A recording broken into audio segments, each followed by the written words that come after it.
Ryan Clark has finally spoken after his shocking ESPN firing, and his first reaction caught a lot of people off guard. What happened behind the scenes and what he had to say afterward is fueling even more debate. Let me break it down. Monday afternoon started like any other day at ESPN's Bristol headquarters. NFL Live was on the air. Ryan Clark was in his usual seat, doing what he'd done for over a decade, breaking down football with his usual blunt delivery. There was no signal that anything was wrong, no warning, no pulled-aside conversation before the cameras started rolling. Then, mid-show, it stopped. On Monday afternoon, he found out it was over while the cameras were still rolling. Clark, who was on NFL Live on Monday, was informed about the layoff in the middle of the broadcast and did not finish the show. Think about that for a second. A man goes on air to talk football, and somewhere between segments, he's told his job doesn't exist anymore. He doesn't get to process it privately. He doesn't get to call his family first. He's still sitting under studio lights, still mic'd up, and his career at the network just ended in real time. Here's the part that made this into a story about ESPN and not just about Clark. According to The Athletic's Andrew Marchand, ESPN originally planned to deliver the news to Clark privately on Tuesday morning. Those plans changed fast. As media inquiries about a possible dismissal started circulating Monday, network executives grew concerned Clark would learn about his own firing from the internet before anyone told him directly. So ESPN made the call during the middle of NFL Live, turning the broadcast itself into the notification. Clark left the show before it wrapped and did not return. That's not a small detail. That's the entire scandal in one sentence. A network that built its brand on control of the narrative, lost control of its own internal news before it could even tell the person it was happening to. And the reporting since then has only made ESPN look worse. Awful announcing dug into what actually happened behind the scenes, and the picture is not flattering. ESPN's plan to notify Ryan Clark privately on Tuesday fell apart after a leak forced the network to pull him off NFL Live mid-broadcast. A leak. Somebody inside or around the company talked before ESPN's own PR machine could get ahead of it. According to that reporting, once word of Clark's impending departure began circulating externally, with a story poised to publish either before or right around the moment NFL Live signed off, ESPN scrambled to reach Clark first, preferring to have a very awkward conversation with Clark instead of him discovering his own firing through somebody else's byline.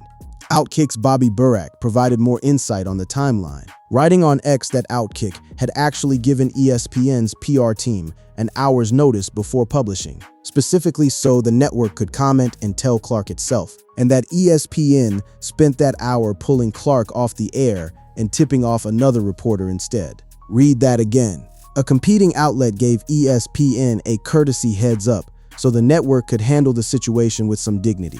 And ESPN's response was to yank Clark off camera and feed the story to a different reporter, rather than sit him down and have the conversation like a normal workplace would. NBC Sports' Mike Florio didn't mince words about it either, calling the whole sequence a Bush League move to fire Clark on the air, adding that if they were concerned the news was going to break before they could tell Clark, ESPN has deeper issues when it comes to loose lips. So who tipped it off? Nobody knows for sure. Awful announcing was blunt about the unanswered questions sitting at the center of this whole mess. Clark's early exit from the broadcast was characterized as a mutual decision rather than one imposed by ESPN.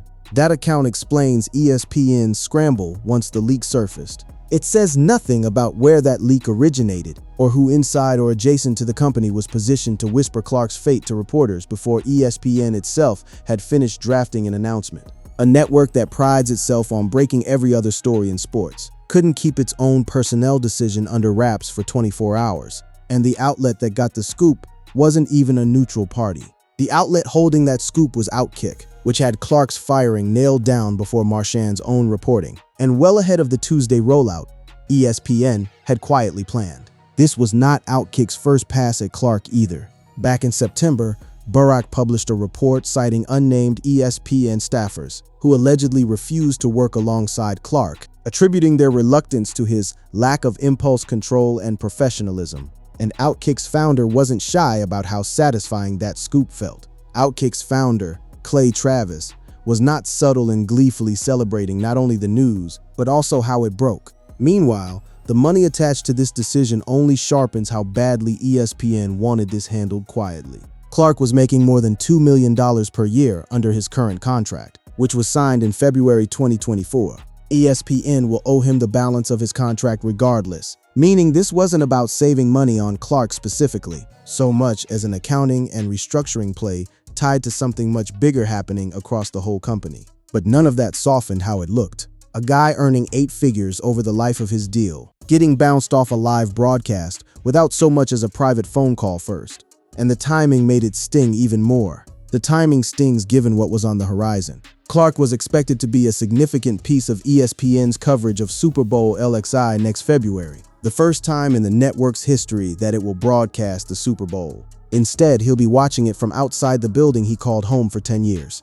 This is where the story stopped being just a firing and started being about exposure, about what the handling of one man's exit revealed, about how the network operates internally when its own control over information breaks down. And it's about to get a lot messier because the reaction across the league didn't stay quiet either.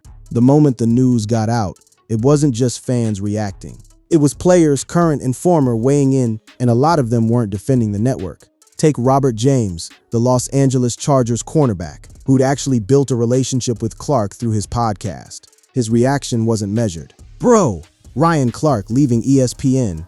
Y'all gotta be out of y'all mind." James shared online. "I guess he was too real." That's a current NFL player, on the record publicly siding with the guy who just got shown the door, and framing it as ESPN punishing someone for being too honest on air. James wasn't a random follower either. He even expanded his reach by launching the Pivot podcast, which welcomed deeper discussions. Clark even invited numerous NFL stars as guests on his podcast. James even appeared on Clark's show and got into a fierce debate with him in 2025. So when James calls the move something ESPN should be embarrassed about, that's coming from someone who sat across from Clark and watched him work up close. But it wasn't unanimous outrage. This is where it gets interesting, because the reaction split hard, right down the middle, and both sides had ammunition. On one side, you had people treating this as long overdue. NFL influencer Dove Kleiman posted bluntly, calling it breaking. ESPN has fired longtime analyst Ryan Clark. Followed by a long overdue decision. Bleacher Report's Thomas Peterson piled on with a specific dig, writing that Ryan Clark had a lot of weird takes, but saying the Cowboys are Super Bowl contenders was the final straw that got him canned. And an account called Virginia Betts threw a harder question into the mix, asking point blank, are they realizing that pushing an agenda and having truly bad takes is not good for business? So you've got a genuine split. Some in the league and the media ecosystem treating Clark's exit as a mercy killing for a guy whose takes had become the whole story instead of the football. Others treating it as ESPN eating one of its most authentic voices because he made executives uncomfortable. Front office sports framing captured why both sides had a case. Last September, FOS reported that Clark could be on thin ice at ESPN after a series of apologies, including an on-air tiff with Peter Schrager during an episode of Get Up that was later resolved. That tells you this wasn't a sudden decision. There was a paper trail of friction building for the better part of a year before the axe finally dropped. The Schrager incident is worth sitting with, because it's the flashpoint everyone points back to when explaining why Clark's standing at the network started cracking. It happened during a segment breaking down how the Eagles' star receivers performed in a Week 1 win over Dallas. It was clear during Friday's episode of Get Up, in a segment about the Eagles' tight win over the Cowboys in the NFL opener on Thursday night. The segment centered on the team's star wide receivers. On one side, Philadelphia's A.J. Brown was held to 1 catch for 8 yards, which was made on his only target of the game with less than 2 minutes remaining in the fourth quarter. Clark shut down Schrager's point by leaning on the fact Schrager never played the game professionally, telling him he needed to stop getting mad and let him finish. It read as dismissive on air, and it looked worse than it sounded. It was an awkward interaction to watch play out, and Clark seemed to know he was in the wrong before even bringing up that Schrager didn't play the game. Hours later, in the middle of his efforts to live tweet Friday night's Chargers vs. Chiefs game, Clark issued an apology to Schrager for what was said on Get Up, and also things said off of the air that viewers are not privy to. That last detail, things said off the air, is the part that stuck around inside the building long after the apology cleared social media. Reporting from The Athletic tied that single moment directly to Clark's eventual exit, describing how the relationship between Clark and network executives had soured specifically because of it. There's also the layer nobody wants to talk about publicly, but everybody in sports media whispers about resume versus reputation.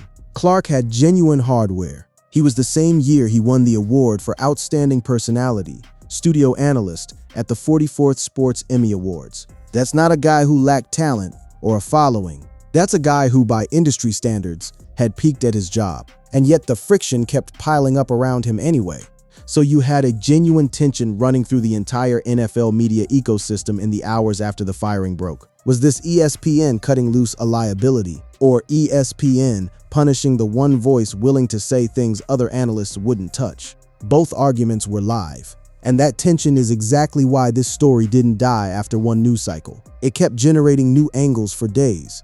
To understand why ESPN handled Clark's exit the way it did, you have to zoom out from Monday's broadcast and look at the machine grinding behind it. This wasn't an isolated decision about one analyst. It was the first domino in something much bigger. ESPN fired NFL analyst Ryan Clark mid-broadcast on NFL Live Monday, the first move in a wave of layoffs expected across the network this week. ESPN abruptly cut ties with NFL analyst Ryan Clark on Monday, informing the veteran broadcaster of his firing while he was live on the air during NFL Live. Clark did not finish the show, and the network confirmed the move is just the first domino in a wave of layoffs, expected to hit ESPN and NFL Network later this week. Front Office Sports had actually reported on this coming months in advance. Front Office Sports had reported in June that the network was bracing for a larger round of cuts associated with the ESPN-NFL network merger. The cuts were expected to affect both on- and off-camera personnel.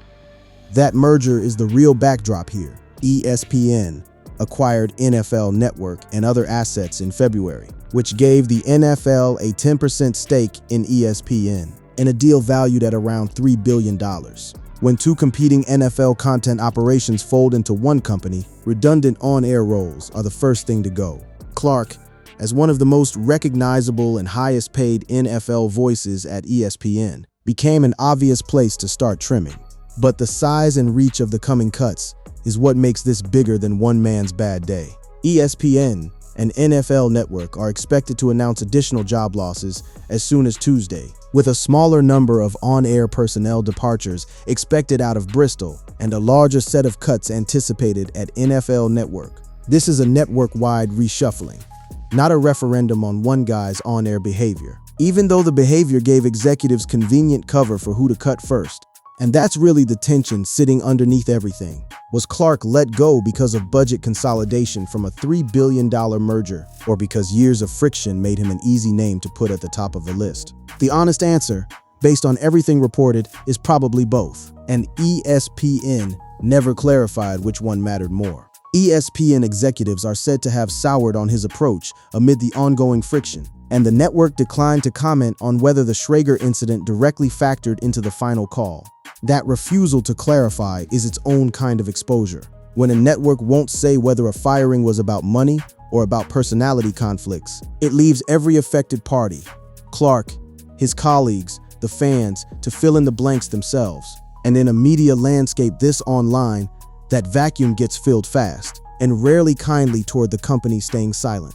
There's also the layer of just how odd this looked from a business health standpoint. Sports Illustrated pointed out something worth sitting with. The first is that the network is seemingly bigger than ever. With their acquisition of the Super Bowl TV rights, the introduction of WWE premium live events to the network, and the way they've handed out huge deals to personalities on the network, like Pat McAfee for example, it appears that ESPN has plenty of cash and power. So why are they cutting bait with talented and experienced people like Clark? It seems a bit odd, as he is one of the most popular players turned analysts around right now. Despite his popularity, ESPN does not view him as integral to their future success. That's the contradiction people online latched onto almost immediately. A network expanding its footprint, adding premium content, handing out record deals to guys like Pat McAfee, and simultaneously showing one of its most talked about NFL voices the door. In the middle of a live broadcast, it doesn't read like simple cost-cutting when the company is visibly investing elsewhere. It reads like a specific decision about Clark specifically, dressed up in the language of a broader layoff wave. And there's a deeper history here that context makes clearer. Clark didn't walk into ESPN as an unknown. He had leverage, and he'd used it before. Clark joined ESPN after retiring from the NFL in 2015 and re-signed with the network in 2021 for 3 years. In 2024, the two sides had contentious contract negotiations, and Clark posted on social media at the time that he felt he deserved more, and ESPN disagreed. That negotiation ended with Clark getting his new deal anyway, the one worth north of $2 million a year that had barely 2 years left to run, which makes the abrupt ending even stranger. A network that fought Clark on money in 2024 lost that fight, signed him anyway, and then cut him loose less than 2 years later with plenty of salary still owed. That's not the profile of a clean, cost-driven decision. That's the profile of a relationship that had already cracked and just needed the right excuse. Once the dust from Monday's broadcast settled, the story shifted from how did this happen to what does this mean for everyone still standing inside ESPN's building. Because Clark wasn't just another analyst, he'd built real relationships, real rivalries, and real controversy threads that other people at the network now have to navigate without him. Start with the closest bond he had at ESPN. Multiple reports pointed to one specific relationship as the tightest Clark had built during his run. More than perhaps anyone else at the network, Clark had also become close with star host Stephen A. Smith, most recently going to bat for Smith amid a strange disagreement with fellow First Take contributor Cam Newton. Smith is arguably the single most powerful on-air personality ESPN has, and Clark was one of the people willing to publicly back him when things got tense with other colleagues. That's not a small alliance to lose. Clark's history with Smith went beyond just backing him up in disputes. The two had shared screen time for years on the network's most-watched debate show. He also participated on the morning shows Get Up and First Take, the latter involving him debating with Stephen A. Smith. When Smith once faced public pressure over Clark's own controversial remarks, he didn't call for his colleague's job, signaling just how much internal capital Clark had built with the network's biggest star, even when things got ugly. Speaking of ugly, Clark's run wasn't spotless, and the controversy stacked up in a way that gives real weight to the idea that ESPN had been building a case against him for a long time before Monday ever happened. There was the fallout from comments about Robert Griffin III's marriage, which required a public walkback. ESPN analyst Ryan Clark issued an apology for dragging Robert Griffin III's wife, Great, into his feud with the former NFL quarterback. In an episode of the Pivot podcast that was released on Friday, Clark admitted to being wrong when he referred to Great's skin color. While clashing with Griffin over the Caitlin Clark-Angle Reese issue, that apology itself became controversial, with a chunk of the audience convinced it wasn't voluntary. One fan reaction captured the skepticism bluntly. ESPN pulled up and said, "Spin that apology or sign these papers." I respect the breakdown too, but this wasn't because RC felt he needed to do it, a viewer wrote. Whether that's true or not, it shows how much control people believe the network was already exerting over Clark's public image well before the firing. Then there was the Kyron Lacey situation, a genuinely serious misstep. The LSU alum was forced to apologize after misstating the details around the car accident that led to the death of LSU star Kyron Lacey. That's not a hot take controversy about football opinions. That's a factual error involving a young man's death, and it's the kind of mistake that follows a broadcaster's credibility for years. Add in the ongoing verbal war with Aaron Rodgers, which flared up publicly and got personal fast. Rodgers had claimed on Pat McAfee's show that former players turned analysts often rely on controversial opinions to elevate their profiles beyond what they achieved during their playing careers. A shot clearly aimed at guys like Clark. Clark didn't let it slide, calling Rodgers a hypocrite and arguing that Rodgers accepting money to appear weekly on McAfee's show and share his views about the league and other topics was no different from being an analyst. Rodgers fired back without naming him directly during a later McAfee appearance, needling analysts more broadly.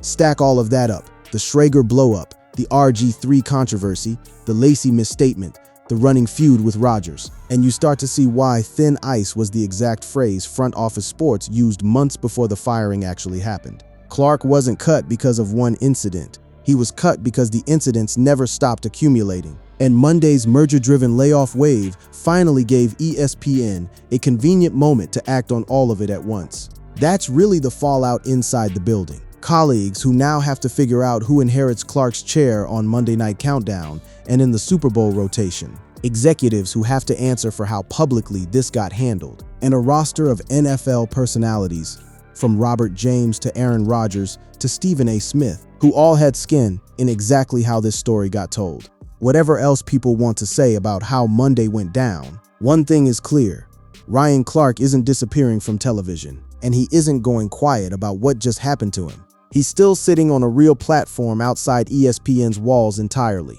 Clark won't be without a platform. He remains a co-host of The Pivot, the independent podcast he runs with fellow former players, that has built an audience of more than 1.4 million subscribers. And he's also hosted Inside the NFL on the CW, outside of his ESPN duties. That's not a consolation prize. That's a bigger built-in audience than most cable NFL shows pull on a given night. And it's entirely his. No network standing between him and the microphone. And people who cover the industry closely don't expect him to stay reserved about how his exit went. Both give him a built-in outlet to keep talking football. And given how blunt he's been throughout his broadcasting career, few expect him to stay quiet about the Steelers, the league, or his own exit for long. The same bluntness that got him into friction at ESPN is precisely the tool he now gets to point squarely at how the whole thing was handled, without a single executive able to pull him off air mid-sentence. There's also a strange twist sitting in Clark's own football history that people close to Pittsburgh have already started floating. He's remained plugged into the Steelers organization in ways that go beyond nostalgia. Recently, he shared some eye-opening comments that cast doubt on the Steelers' middle linebacker group. He revealed that during a conversation with Steelers' new assistant head coach Joe Witt Jr., the pair discussed how the organization needs to solve their middle linebacker issues. A guy who won a ring with that franchise still has a direct line to its coaching staff, and now suddenly has a wide-open calendar. Nobody's saying that's a real front office path, but it's the kind of loose thread that keeps a story like this alive on sports radio for weeks. What's genuinely unresolved, and probably will stay that way for a while, is who exactly leaked Clark's firing before ESPN could tell him privately.